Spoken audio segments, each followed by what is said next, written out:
Hello guys, welcome back to YouTube channel अपना placement. दोस्तों, आज हम बात करने वाले इन्फोसिस की सैलरी का जो स्ट्रक्चर है, ग्रोथ का स्ट्रक्चर, उसके बारे में हम आज बात करने वाले। First year, second year, third year up to fourth year तक आपकी जो सैलरी रहती है वो कितनी ग्रोथ होती है, उसके बारे में हम आज डिस्कस करने वाले हैं।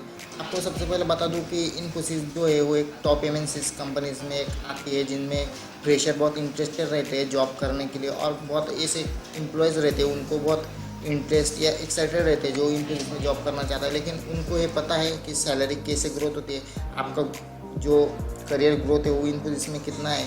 तो इसके बारे में हम बात करने वाले हैं। तो वीडियो को स्टार्ट करने से पहले मैं आपको बता दूँ दोस्तों, अगर आपने अभी तक हमारे यूट्यूब चैनल को सब्सक्राइब नहीं किया है तो please do subscribe and please press the bell icon.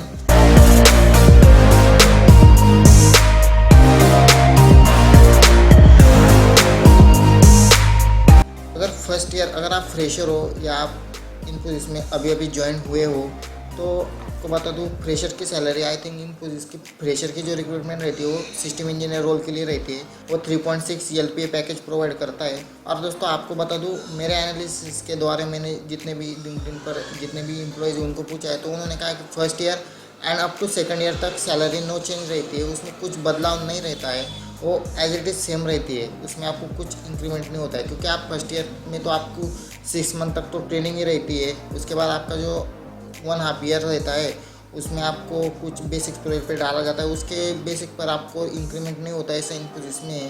And अब then second year to third year में जो रहती है वो आपकी 5% तक इंक्रीमेंट होती है, ऐसा बोल रहे हैं। लेकिन कुछ लोगों ने बहुत अलग ही रिप्लाई दिए जो कि मेरे दिमाग में है बहुत, मतलब कि वो कह रहे थे कि इन्फोसिस में जो ग्रोथ है वो बहुत स्लो है other as compare to other companies. तो बात करते थर्ड ईयर की, 3%, मतलब कि थर्ड ईयर में कुछ लोग ऐसा कह रहे हैं कि जो सैलरी ग्रोथ है वो 4.25 to 4.5 LPA होती है थर्ड ईयर में। एंड कुछ लोग ऐसा कह रहे हैं मतलब कि 5 to 7%, एंड कुछ लोग ऐसा कह रहे हैं कि थर्ड ईयर में 11 to 12% ग्रोथ होती है। ये मैंने कोरा से इसकी डिटेल ली है, इसमें मैंने एनालिसिस किया है। तो दोस्तों आपको पता लग रहा होगा कि इसमें जो बैलेंसिंग है वो अच्छे से नहीं हो रही है, क्योंकि 4.5 तो यार अभी भी मिल रहा है फ्रेशर को, ठीक है। पर कैसा है ना, वो उनकी हर एक कंपनी का क्राइटेरिया रहता है, उनकी रिक्वायरमेंट रहती है, उसके हिसाब से वो आपको पैकेज प्रोवाइड करते हैं। तो आपको समझ में आएगा कि थर्ड ईयर तक कितनी ग्रोथ होती है, 4.5 तक आप जा सकते हो।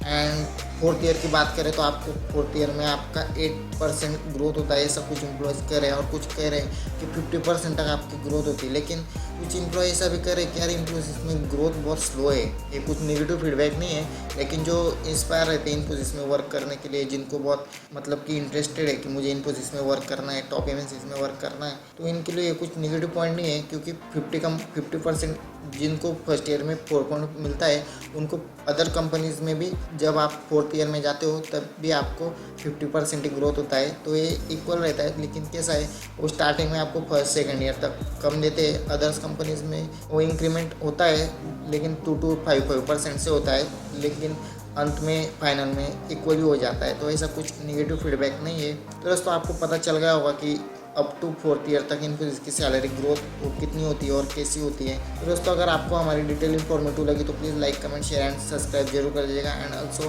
Press the bell icon. Thank you for watch my video. मिलते हैं नेक्स्ट वीडियो में।